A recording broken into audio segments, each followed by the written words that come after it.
Hello दोस्तों, स्वागत है आपका हमारे हॉरर पॉडकास्ट शो में। आज हम आपके लिए एक ऐसी कहानी लेके आए हैं जो कि ब्रह्म राक्षस की कहानी है। आपने इस कहानी को तो सुना ही होगा, लेकिन जो हमारी ब्रह्म राक्षस की कहानी है वो कुछ हटके होने वाली है। तो देर न करते हुए इस कहानी को शुरू करते हैं। वैसे ब्रह्म राक्षस के बारे में कहा जाता है कि वह शक्ति, दंड और अधर्म का प्रतीक होता है और अपनी भयानक और रहस्य के लिए पूरे संसार में ब्रह्म राक्षस प्रचलित होता है। तो कहानी की शुरुआत एक छोटे से गांव से होती है जिसका नाम कल्याणपुर होता है। यह गांव हरियाली और खुशहाली के लिए जाना जाता था, लेकिन गांव के पास एक घना जंगल था जिस पर कोई भी पक्षी निवास नहीं करता था। गांव वाले कहते थे वहां एक ब्रह्म राक्षस का निवास है। गांव के बुजुर्ग अक्सर इस ब्रह्म राक्षस की कहानी सुनाते थे और कहते थे कि वह एक ज्ञानी ब्राह्मण था जिसने अपने ही शिष्य द्वारा धोखा खाकर आत्महत्या कर ली थी। उसकी आत्मा अब वहां एक भयानक ब्रह्म राक्षस के रूप में भटक रही थी। कोई भी उस जंगल में कदम नहीं रखता था। गांव के प्रधान ने कहा, अगर तुम ऐसा करोगे तो तुम्हारे जान को खतरा हो सकता है। हम बात ऐसे युवा की करने जा रहे हैं जिसने उस जंगल में जाने के लिए अपने साहस को बटोरा और उस प्रधान से उस जंगल के बारे में जब वह पूछ रहा था तब उस प्रधान ने उस युवक को ऐसा कहा। और इस युवक का नाम होता है अर्जुन। अर्जुन साहसी और जिज्ञासु होता है। उसने सोचा यदि यह सब झूठ है तो क्यों ना वह खुद जाकर इस बात का पता लगाए। मुझे इस ब्रह्म राक्षस का सामना करना है, उसने अपने ऐसा दोस्तों से कहा। एक दिन अर्जुन ने जंगल की ओर कदम बढ़ा ही दिया। जैसे ही वह जंगल में गहराई में जाने लगा, वहां की चिप्पी उसे डराने लगी। पेड़ों की छाया और ठंडी हवा उसके मन में भय उत्पन्न करने लगी। अर्जुन ने अचानक से अजीब सी आवाज सुनी जिससे वह पलटकर देखने लगा और उसे अपने पीछे कुछ भी दिखाई नहीं दिया। दिखाई देता है तो चारों तरफ सन्नाटा और कुछ भी नहीं। तभी उसे कुछ हलचल सी महसूस होती है तो उसने सोचा, क्या ये ब्रह्म राक्षस है? कुछ दूरी पर चलने पर अर्जुन ने एक पुरानी मूर्ति देखी। वह मूर्ति एक ब्राह्मण की थी। तभी उसे एक आवाज तेजी से सुनाई देती है, तुम यहाँ क्यों आए हो? अर्जुन ने हिम्मत जुटाकर कहा, मैं तुम्हारे बाने में जानने आया हूं। तभी उस मूर्ति के पास एक भयंकर रूप प्रकट हुआ। वह एक ब्रह्म राक्षस का था जिसके चेहरे पर क्रोध और दया का मिश्रण था और वह कहता है, तुमने मेरी शांति भंग की है। अब मैं तुम्हें नहीं छोड़ूंगा, लेकिन मैं तुम्हें अपनी कहानी सुनने का अवसर जरूर दूंगा। ब्रह्म राक्षस ने अर्जुन को बताया कि वह एक समय का ज्ञानी ब्राह्मण था। उसने अपने शिष्य को सब कुछ सिखाया था, लेकिन शिष्य ने उसे धोखा दिया और उसकी पत्नी को छीन लिया। इसके कारण उसने आत्महत्या कर ली और उसकी आत्मा अब भटकने लगी। अब मैं एक ब्रह्म राक्षस बन चुका हूँ जो अपने अतीत के प्रति द्वेष रखता है, उसने ऐसा कहा। अर्जुन ने उस ब्रह्म राक्षस की कहानी सुनकर दया महसूस की।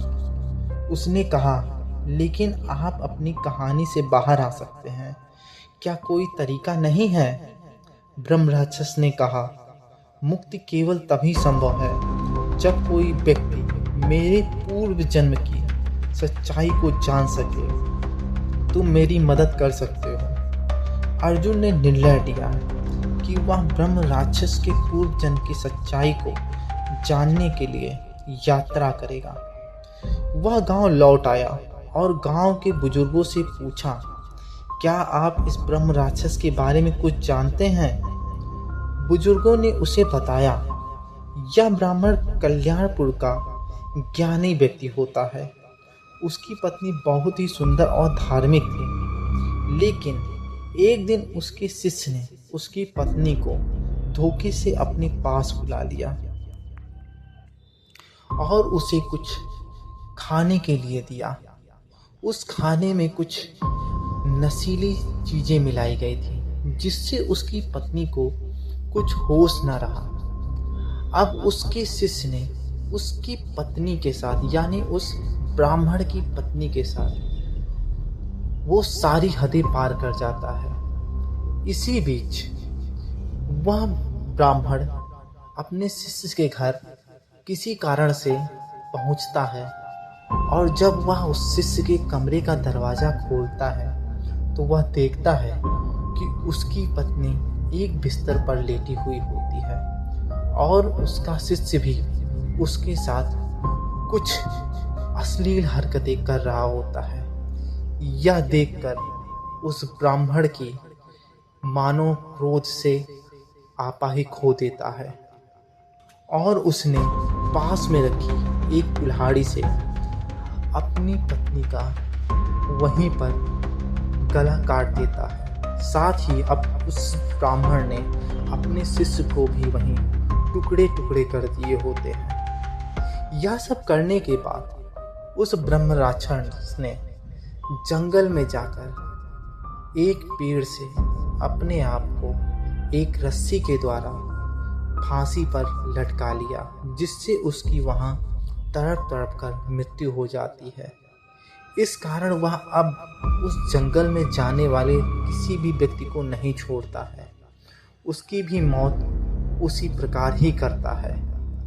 यह सब जानकारी विवेक अर्जुन को अब हो जाती है, तो वह अब वापस जंगल की ओर जाता है। फिर वह ब्रह्म राक्षस उसके सामने खड़ा होता है। तो अर्जुन कहता है, मैंने तुम्हारे अतीत के बारे में जान लिया है। तुम्हारे शिष्य ने जो तुम्हें धोखा दिया है वह तो सही था, लेकिन तुम्हारी पत्नी ने तुम्हें धोखा नहीं दिया होता है। ब्रह्म राक्षस कहता है, इसका क्या मतलब है?